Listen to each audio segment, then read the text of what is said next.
There's an old saying, "The enemy of my enemy is my friend," with the concept being that two groups that share a mutual enemy should work together to defeat them. Sounds so simple in theory, until it's put into practice. Since the saying doesn't bother with the details, such as, what if the enemy of the enemy was once my enemy? What if they're turncoats who not so long ago fought against us? Should we trust them? Can we trust them? Some would say no, but let's face facts. We can't get picky about who's willing to fight these days. The Skirmishers are a rogue collective of Advent hybrids who have had their psionic control chips removed, freeing them of the Elder's control. Traitors to some, and heroes to others, they stand firm in their goals of freeing their enslaved kin and to destroy their creators.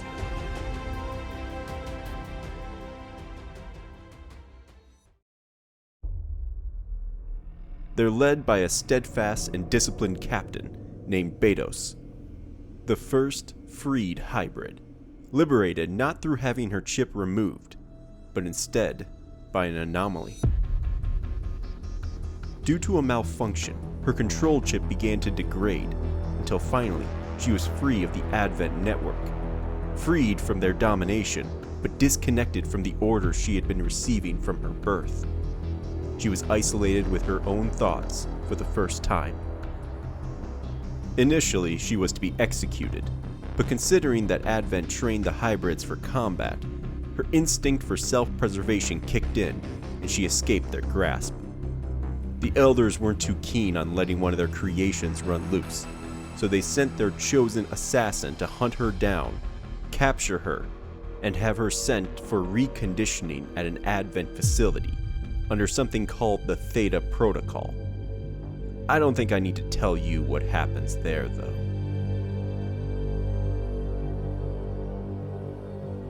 While Betos was the first, she wasn't the only one to have escaped the Elders.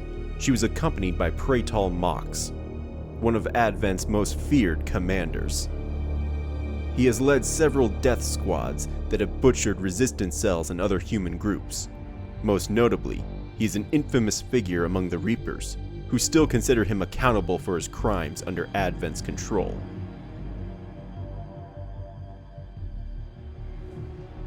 Together, the two have worked tirelessly to free as many of their brothers and sisters as they can, while being on the run from the assassin.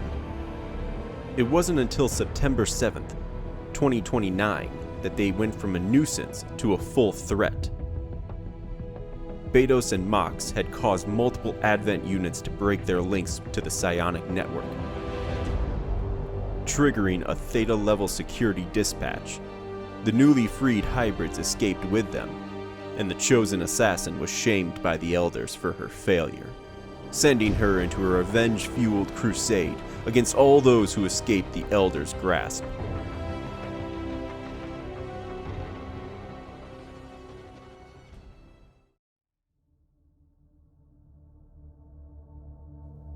How they remove the chip is unknown to outsiders, but suffice to say, it's a brutal procedure, leaving deep cranial scars, and for a few, the procedure often goes awry, causing further mental pain.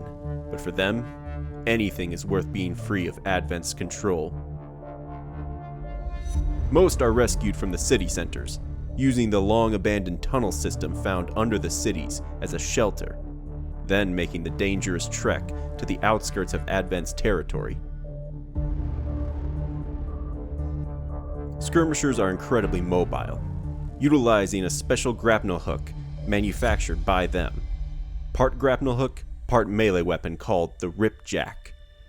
With it, they are able to move around the battlefield with ease, or pull their targets to them and deliver a killer strike. Their signature weapon is the Bullpup rifle. What it lacks in effective range and ammo, makes up by allowing the wielder to shoot and move, or shoot twice. Supposedly, these weapons were prototypes, stolen from their days in Advent. In combat, skirmishers are as effective as any Advent death squad. Say what you will about the invaders, but they know how to genetically modify the perfect warriors. Taking a tactical approach, they are an adaptable and hard-hitting unit, jumping around the battlefield, gunning down target after target, or acting as a support for other units. Put all that together, and a single skirmisher can act as an army of one.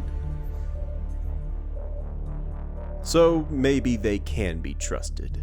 Clearly they have no love of the elders, and they in turn have sent the assassin after them. In this new world order, XCOM needs allies in all shapes and forms. With the knowledge they have on Advent security, logistics, and training, they can keep XCOM one step ahead of the enemy. Some, like the Reapers, might have a hard time accepting it, but when the Elders are tossed from their throne, maybe their tune will change.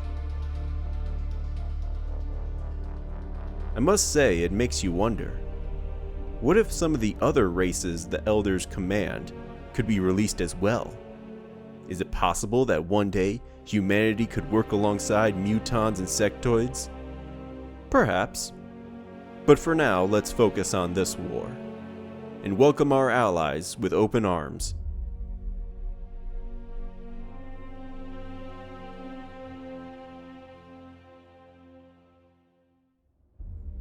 I have a feeling you know who's next, and we'll get to them. But in the meantime, please consider supporting the channel. Leave a like, a comment, subscribe, or hell, just keep watching. I also stream every now and then, so follow me on Twitch too. Well, I gotta keep moving, so until we meet again, thank you for watching.